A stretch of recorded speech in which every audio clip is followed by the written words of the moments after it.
అందరికీ నమస్తే. ఇది మత్తు పదార్థాలు, మత్తు పానీయాలకి దూరంగా ఉండమని చాలా కాలంగా చెప్తున్నాను. ముఖ్యంగా డ్రగ్స్ ఏదైతే ఉన్నాయో, మత్తు పదార్థాలు వీటిని ఆల్కహాల్ డీడిక్షన్ సెంటర్స్ పెట్టాలి. ఆయా మతాలకు సంబంధించి దీక్ష 2, 3 నెలలు, 4 నెలలు మతాలకు సంబంధించిన మాలలేసుకొని దీక్ష చేయాలి. సో, ఆ విధంగా మన మీద మనకు నిగ్రహ శక్తి ఉండాలి. So, yoga, martial arts, karate లాంటి ఆర్ట్స్‌ని నైపుణ్యాలు నేర్చుకోవడం ద్వారా వీటికి దూరం ఉండే ప్రయత్నం చేయొచ్చు. సో, 15 ఏళ్ల నుంచి 70 ఏళ్ల మధ్య ఉన్నటువంటి వాళ్ళు ఎవరైతే ఉన్నారో 30 కోట్ల మంది 4 ఏళ్లలో నుంచి ఒకసారైనా ఏదో ఒక మాదక ద్రవ్యాన్ని టచ్ చేసినట్టుగా మనకు అనేక లెక్కలు చెప్తా ఉన్నాయి. ఇది ముఖ్యంగా యువత ఈ డ్రగ్స్ చెర నుంచి బయటికి పడాలి. ఒకవైపు నిరుద్యోగం, ఇంకొక వైపు గమ్యం లేకపోవటం, ఇంకొక వైపు లగ్జరీస్ స్వర్గం చూద్దామనేటువంటి పరిస్థితి కనపడతా ఉంది. ముఖ్యంగా ప్రభుత్వాలు వీటి మీద నియంత్రణ చేస్తున్నతో పాటు గ్రాస్ లెవెల్‌లో కూడా ప్రజల్లో చైతన్యం తీసుకొచ్చి ఈ వ్యవస్థను నాశనం చేసేటువంటి ఏదైతే ఉన్నాయో వాటికి దూరంగా ఉంచాలి. ముఖ్యంగా కొన్ని టెర్రరిస్ట్ గ్రూపులు, కొన్ని నిరుపేద దేశాలు వీటిని ఆ దేశాల ఒక ఇన్కమ్ సోర్స్‌గా కొన్ని కొన్ని చూస్తున్నట్టుగా మనకి అనిపిస్తూ ఉంటది. ముఖ్యంగా టెర్రరిస్ట్ గ్రూప్స్ కొన్ని విప్లవాలు అనలేము. కొన్ని వాళ్ళు సొంత ఎజెండా ఉన్నటువంటి వాళ్ళు వీటిని పండించడం, వీటిని చేసే ప్రయత్నం చేస్తున్నారు. ఇందులో డ్రగ్స్‌కి సంబంధించినప్పుడు కోకైను, డెమరాలు, హెరాయిను, నల్లమందు, డార్గోను, మార్ఫిను, మెథాడోను, వికోడిను, ఆక్సోకోంటిను, చెర్రసు, హ్యాష్ ఆయిలు, ఎల్‌సిడి వంటి వాటితో పాటు డ్రగ్స్ అనేక రూపాల్లో మనకి ఇక్కడ ఉన్నది అనేది మనం చెప్పొచ్చు. సో, అది పిల్లల దాకా వస్తూ ఉంది. హై స్కూల్స్ దాకా వస్తూ ఉన్నది.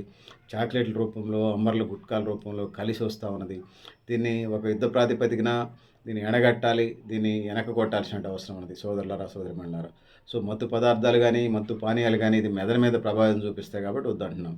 అది శరీరం మట్టుకైతే అదొక పద్ధతి. మెదడు మీదుగా చూపిస్తూ ఉన్నాయి. ప్రతి సంవత్సరం 200 నుంచి 300 కోట్ల మాదక ద్రవ్యాల వ్యాపారం జరుగుతుందనేది మనకి అర్థమవుతా ఉన్నది. సో, అందుకు ప్రపంచవ్యాప్తంగా జనాభాలో సుమారు 10% మంది మాదక ద్రవ్యాలకు బానిసలంటే చాలా పెద్ద మొత్తాలు ఇవి. సో, ఈ తిరుగుబాటు ఆఫ్రికా దేశాల్లో తిరుగుబాట్లకు, ఉగ్రవాద కార్యకలాపాలకు ఉపయోగపడుతుంది అనేది ఒక రిపోర్ట్ చెప్తా ఉంది.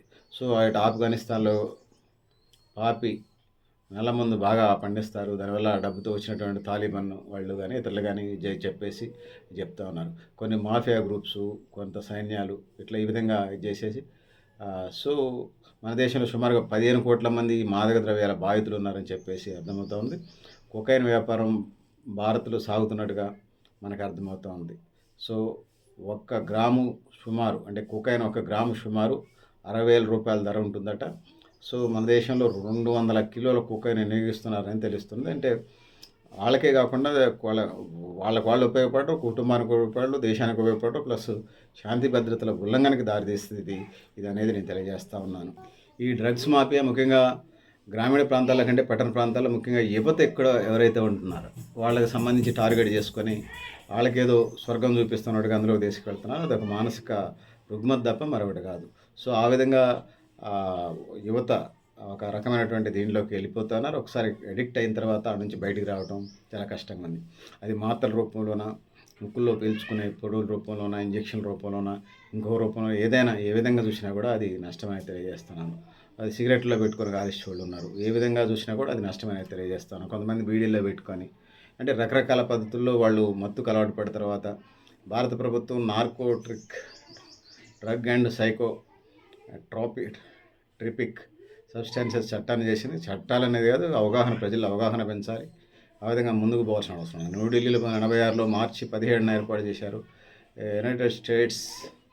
United nations office and drugs and crime వెల్లడించిన వివరాల ప్రకారం 2000 సంవత్సరంలో అంటే ఏ విధంగా చూసినా డేటా ఏమన్నా కూడా అది మానవ జీవితాలకు ఎలాగో పనికిరాదు అనేది ఇక్కడ నేను తెలియజేస్తూ ఉన్నాను. అంటే దేశంలో 1,05,000 నుంచి 2 లక్షలు చేరుకున్నారు. ఇవన్నీ లెక్కలు ఇంకా ఎక్కువే ఉంటాయి. వాళ్ళ గవర్నమెంట్ అందుబాటులో ఉన్నాయి. లేని అప్పుడప్పుడు దాగి ప్రభుత్వం దృష్టికి రాని ఇంకా చాలా ఉన్నాయి. సో, ఆ విధంగా ఉన్నది. వీళ్ళకి ఖచ్చితంగా సైకాట్రిస్ట్ డాక్టర్లతోనే ట్రీట్మెంట్ చేయించాల్సిన పరిస్థితి ఉంటుంది. మెడిసిన్ కూడా ప్రభుత్వం అరేంజ్ చేయాలి. కుటుంబ సభ్యులు కూడా సహకరించాలి. ఆ విధంగా వీళ్ళని సభ్య సమాజంలో తీసుకురావాలి. వీళ్ళు ఏ విధంగా చూసినా కూడా వాళ్ళు నష్టం చేసుకుంటారు. కుటుంబానికి నష్టం, సమాజానికి నష్టం. వాళ్ళు నష్టపరుచుకుంటూ ఆస్తులు అంతస్తులు అమ్ముకుంటూ వాళ్ళ మానసిక స్థితి కండిషన్ లేకుండా మళ్ళీ సమాజానికి కూడా శాంతి భద్రతల ఉల్లంఘనకు దారితీస్తారు. ఇది మెదడు మీద ప్రభావితం చేసేది కాబట్టి చాలా ఎక్కువ నష్టం చేస్తుంది. అందుకోసం డ్రగ్సే కాదు, మత్తు పానీయాలు కూడా మందు, బీరు, బ్రాంది, రమ్ము, విస్కీ, జిన్ ఇవన్నిటికి సంబంధించి కూడా ఈ పరిస్థితి ఉన్నది. సో, అందుకోసం ఈ ఆధునిక చికిత్సలున్నాయి. Psychiatrist డాక్టర్లున్నారు, counselling సైకాలజిస్టులున్నారు. మీకు నచ్చినటువంటి దేవుడిని మొక్కుకోండి. హిందూ, ముస్లిం, క్రిస్టియన్, బౌద్ధ, జైన, సిక్ మొక్కుకొని ఆ విధంగా ఒక శపథం చేసుకోండి. ఆ మాలలో 40 రోజులు, 41 రోజులు కాకుండా 3 నెలలు, 4 నెలలు వేసుకోండి. అంటే ఈ మత్తు పదార్థాలకి, మత్తు పానీయాలకి దూరంగా ఎన్ని రోజులు మీరు జీవించగలరు అనేది. 1 సంవత్సరం కాదు, 4 సంవత్సరాలు, 10 సంవత్సరాలు వేసుకోండి. తద్వారా అసలు మందు లేనటువంటి జీవితం మీకు అర్థమవుతుంది. అది లేకుండా జీవించగలిగినటువంటి స్టేజ్‌కి వస్తారు. ఆ విధంగా ఉండాలి. ఈ డ్రగ్స్, మత్తు పదార్థాలు, మత్తు పానీయాలకి దూరంగా ఉండటం ఎజెండాగా సభ్య సమాజం చేయాలి. ముఖ్యంగా NGO, non government organisation, Nehru కేంద్రాలు క్రియాశీలమైన పాత్ర పోషించాలి. పౌర సమాజాన్ని, ముఖ్యంగా మహిళా సంఘాలు కూడా దీంట్లో ఇన్వాల్వ్‌మెంట్ అయ్యి ఈ ఉద్యమాన్ని బలోపేతం చేసి సమాజ నిర్మాణానికి, దేశ నిర్మాణానికి, మంచి ప్రపంచాన్ని నిర్మించుకోవడానికి ఉపయోగపడుతుంది. కాబట్టి ఆ విధంగా ముందుకు వెళ్ళాలని తెలియజేస్తా ఉన్నాను. సో, అల్టిమేట్‌గా ఆల్కహాల్ డీ అడిక్షన్ సెంటర్స్, లేకపోతే డ్రగ్స్ డీ అడిక్షన్ సెంటర్స్ ఇవన్నీ ఒకటే, సైకియాట్రిక్ డాక్టర్ పరిధిలోనే ఉంటాయి. హాస్పిటల్స్ అన్ని స్ట్రెంథెన్ చేసి ఆ విధంగా వీటిని అభివృద్ధి చెందిన దేశాల్లో ఉంటున్నాయి. అభివృద్ధి చెందుతున్న దేశాల్లో కూడా వీటిని తీసుకురావాల్సిన అవసరం ఉన్నది.